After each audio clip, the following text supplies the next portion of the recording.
नमस्कार दोस्तों, स्वागत है आप सबका इस वीडियो में। इस वीडियो में हम लोग जानेंगे कि income tax over senior citizens, यानी सीनियर सिटीजन्स के ऊपर इनकम टैक्स किस किस तरह का लगता है।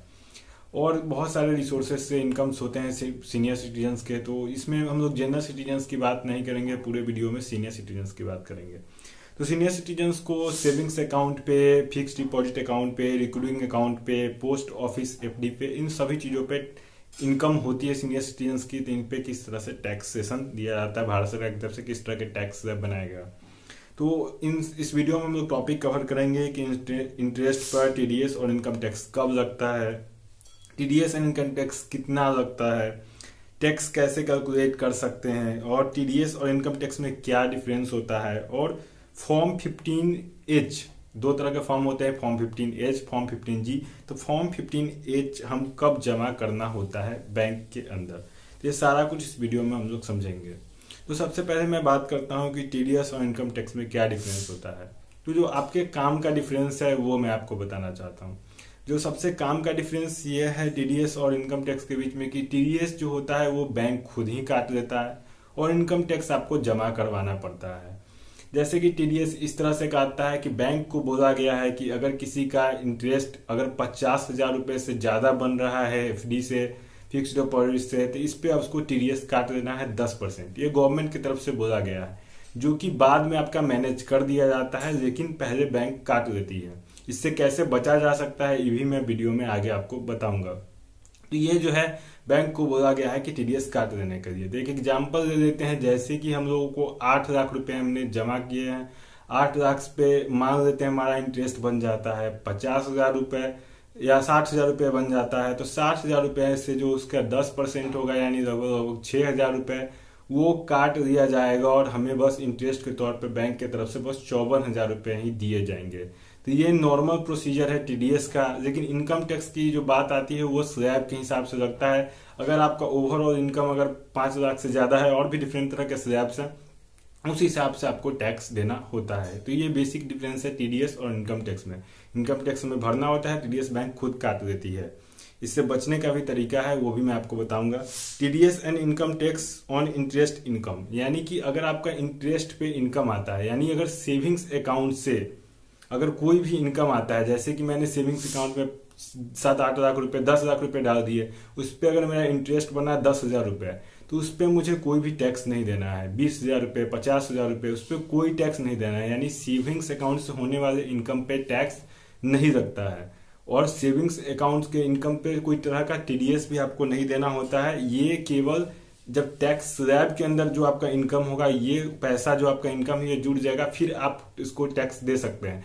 ऐसे आपका बैंक इसमें कोई टीडीएस नहीं काट सकती है सेविंग्स अकाउंट के इनकम पे। और जो टीडीएस होता है वो सेविंग्स अकाउंट के इनकम पे एक एग्जांपल दे देते हैं, जैसे कि 9 लाख रुपए हमने जमा किए, उससे सेविंग्स अकाउंट में मेरा 10,000 रुपए इंटरेस्ट बना। सेविंग्स अकाउंट में नॉर्मली लोग ज्यादा पैसा नहीं डालते हैं, लोग फिक्स डिपॉजिट, इसके बाद शेयर और भी बहुत जगह इन्वेस्ट करते हैं। सेविंग्स अकाउंट में अगर 10,000 रुपए बनते हैं, तो ऐसे केस में हमें उस 10,000 रुपए पे कोई टैक्स नहीं देना पड़ेगा, ना टीडीएस देना पड़ेगा। तो हमारा खुद का पैसा होगा। हाँ, वो अगर इनकम टैक्स जब भरने का बारी आएगा, उसमें अगर वो पैसा आपके प्रॉफिट में काउंट होगा, उस हिसाब से अगर आप स्लैब के ऊपर निकलते हैं तो भरना पड़ सकता है, ऐसे नहीं भरना है। और अब डिपॉजिट अकाउंट पे बात कर लेते हैं। इनकम टैक्स डिपॉजिट अकाउंट पे, डिपॉजिट अकाउंट के अंदर में हमारे बहुत कुछ आ जाते हैं, जैसे कि एक बेस्ट एग्जांपल है एफडी का। फिक्स डिपॉजिट पे अगर हमारा इनकम टैक्स कुछ इस तरह से लगता है कि अगर वो 50,000 यानी अगर 50,000 से ज्यादा बन रहा है इंटरेस्ट, तो बैंक आपका उसके ऊपर टैक्सेबल अमाउंट होता है, तो उस पर आपका टीडीएस भी कटेगा और टैक्स भी लगता है। तो वो प्रॉपर तरीका से 50,000 बनना चाहिए। अगर 40,000 बन रहा है अगर इनकम फिक्स डिपॉजिट के इंटरेस्ट रेट से अगर 1 फाइनेंशियल ईयर में, तो आपको कोई टैक्स नहीं लगेगा, आपको टीडीएस तक कुछ भी नहीं देना पड़ेगा। और जब भी आपको टीडीएस देने से बचने के लिए आपको फॉर्म फिल करना पड़ता होगा, जिस फॉर्म का नाम है 15H। इस फॉर्म को अगर आप फिल कर दीजिएगा, बैंक में दे दीजिएगा, तो जो आपका टीडीएस काट दिया जा रहा है 10%, ये भी पैसा आपका नहीं कटेगा।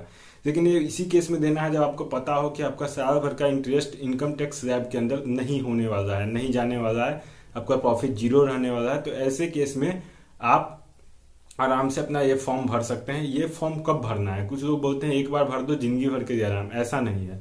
आपको हर फाइनेंशियल ईयर में आपको ये फॉर्म भरना होता है।